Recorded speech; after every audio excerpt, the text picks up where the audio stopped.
Rubinho e pelo Luiz Eduardo, né?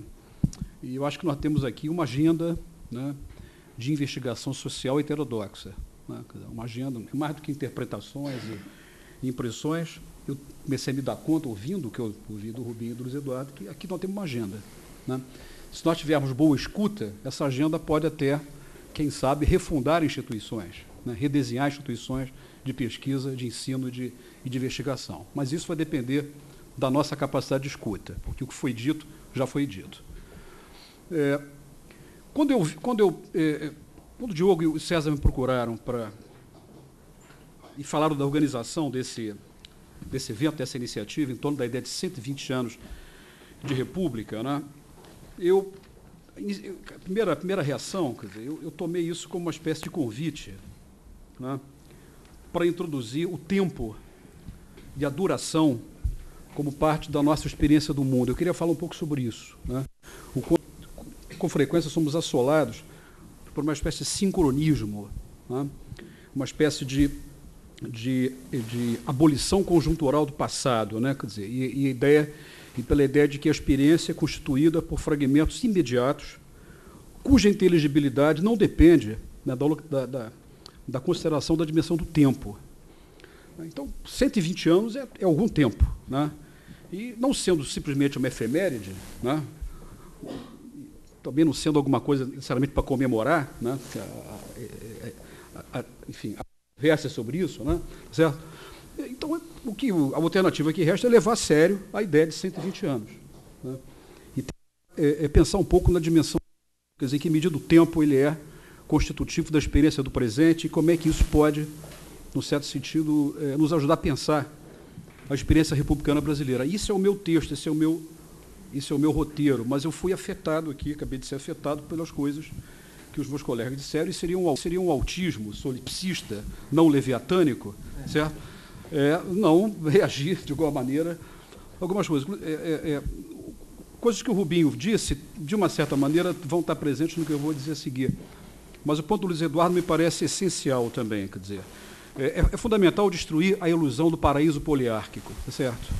É fundamental destruir a ilusão de que vivemos num paraíso poliárquico, né? Isso é a condição fundamental para repensar um saber sobre a política, seja capaz de reintroduzir termos como conflito e transformação no nosso vocabulário analítico, e abandonar termos como coordenação, ajuste, gestão, né? Quer dizer, metáforas que operam na perspectiva de que temos um modelo, né, institucional.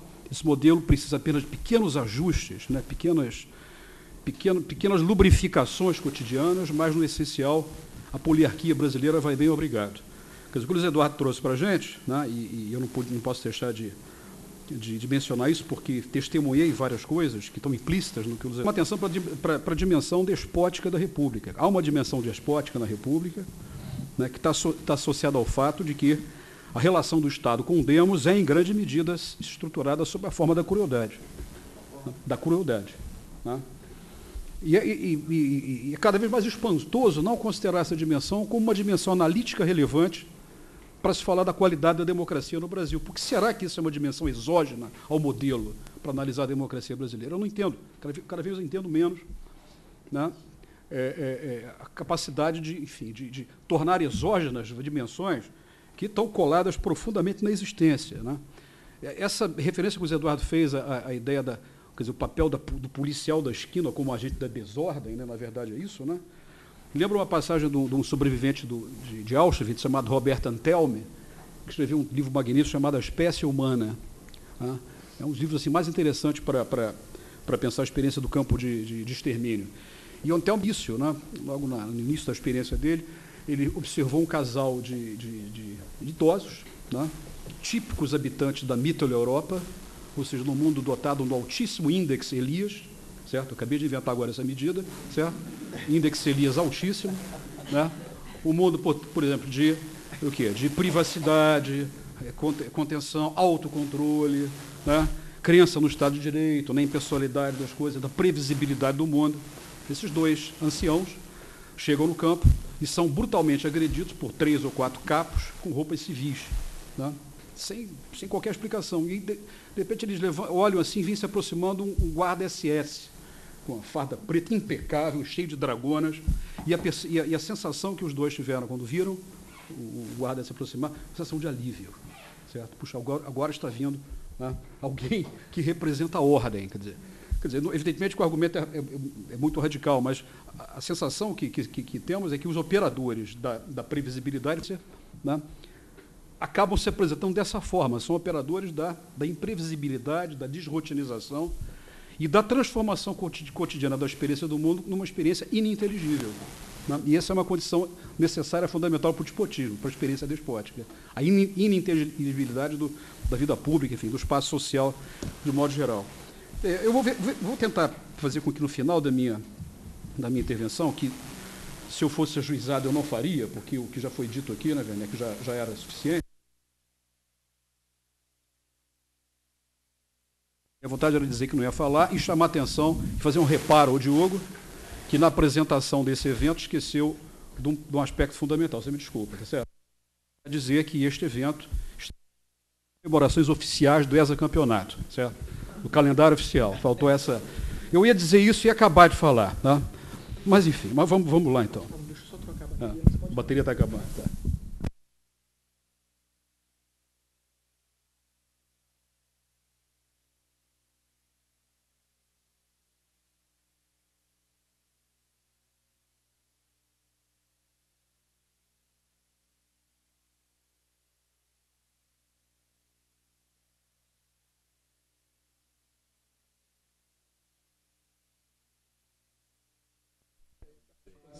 Eu tinha inventado trocar a bateria. Mas vamos lá então, tá? Quer dizer, a coisa do tempo, né?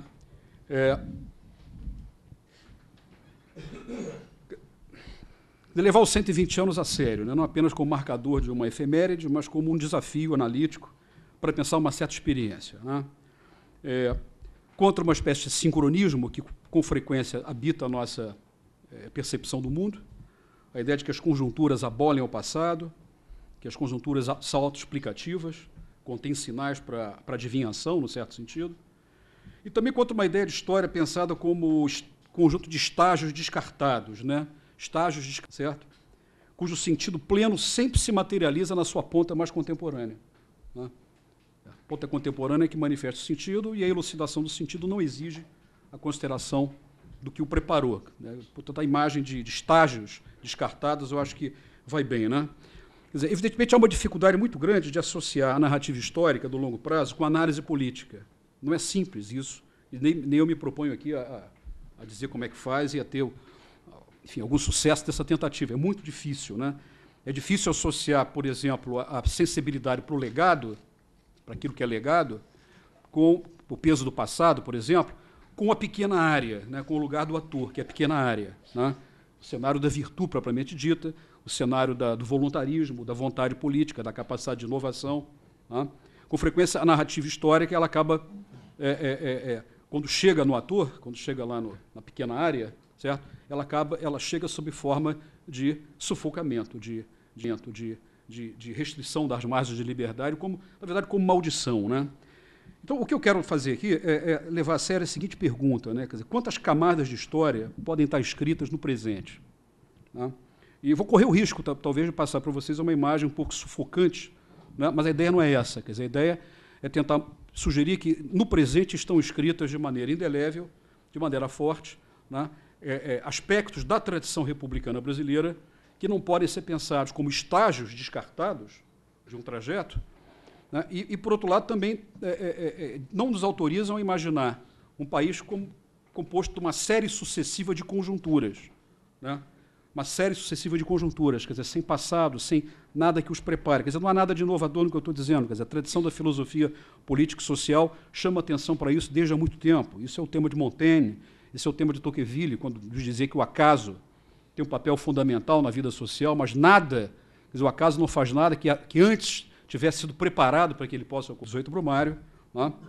Embora Marx o faça de uma maneira um pouco furiosa, mas reconhece, né, que a tradição de todas as gerações mortas oprime como um pesadelo o cérebro dos vivos. Ele é contra isso, mas ele reconhece, certo, que isso é um fato que constitui esse tipo de coisa. Bom, como é que materializamos essas considerações metafísicas que ficam por aqui com a questão da República? Eu queria fazer uma aproximação três ordens de aproximação, né? Uma de tempo mais largo, uma de tempo mais curto, quer dizer, e duas, na verdade, fundidas numa só, mais imediatas, né? E a primeira, mais larga, que eu acho que vai exigir um pouco mais de explicação, é imaginar o seguinte, aí eu faço já um gancho com algo que o Rubinho falou aqui, quer dizer, a ideia, quer dizer, o tema da constituição do demos, né?